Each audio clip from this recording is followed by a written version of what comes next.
One of the things that's been useful is when we're talking about, specifically about privilege, I talk a lot about my own experiences. Like when I first found out about this stuff, like, yeah, I was upset too, and it bothered me too, and I didn't want to acknowledge it, and to sort of narrate to them that their responses are normal, their responses are totally okay, that it's okay to feel defensive, it's okay, but that, and that also a lot of times, and then I say that this happened to me too, students sort of feel personally responsible. They're like, well, or they try to say they're not responsible. Like, and I empathize with them, and then I also sort of encourage them to think about their personal implications, but then also to maybe take a little bit of a step back and sort of give them a little bit of distance, because that can sometimes make them more comfortable. Say, you know, this does affect you in your personal life, and of course I want you to think about that, but we're also thinking about, this is sort of an academic, in some way, study of a larger social phenomenon. So, you know, maybe you can step back and think about, well, let's think about this really big social system and what's kind of influenced, and sometimes that can give them a little bit of breathing room, that they don't feel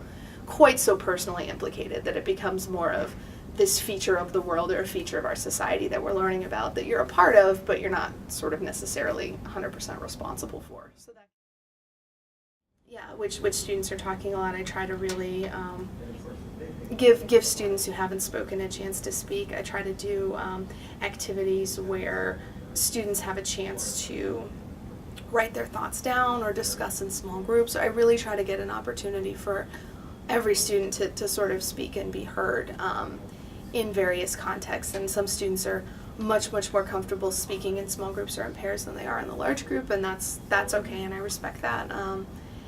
Yeah, it can be a little bit difficult to get international students to speak, especially if they're not super confident with their spoken English. And so that's something that I'm still kind of trying to navigate, and I think trying to do the writing exercises beforehand and trying to be sort of very explicit about having a discussion prompt written down. So that this past year I tried just-in-time teaching, where I would have them complete questions, just small short answer questions on course before coming to class. Yeah, so it was in tests and surveys. I called them warm-up questions.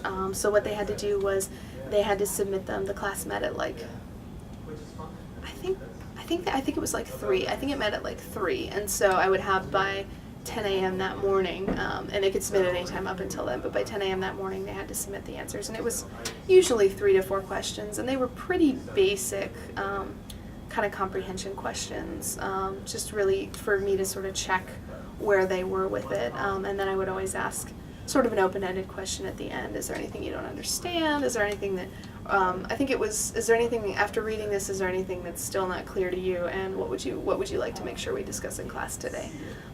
So that was good in a lot of ways, and one of the things that my students, especially the students who really like the warm-up questions, what I would do is in my PowerPoint for that day, I would go through and pull out their questions and sort of categorize them. And I wouldn't put their names on them, but I think that they really enjoyed knowing that, like, wow, okay, I had a question on this concept and like 5 other people in this class had it too. So what I would do is I would group them into, I would sort of put the question, and then in parentheses I would put how many people had either that exact question or something like that.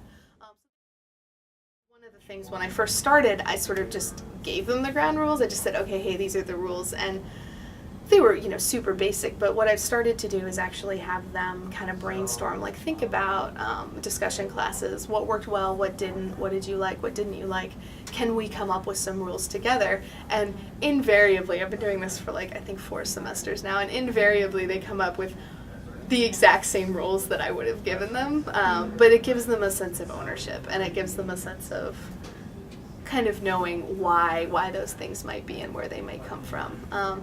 So that's a really small kind of tweak, but it's one I would definitely recommend.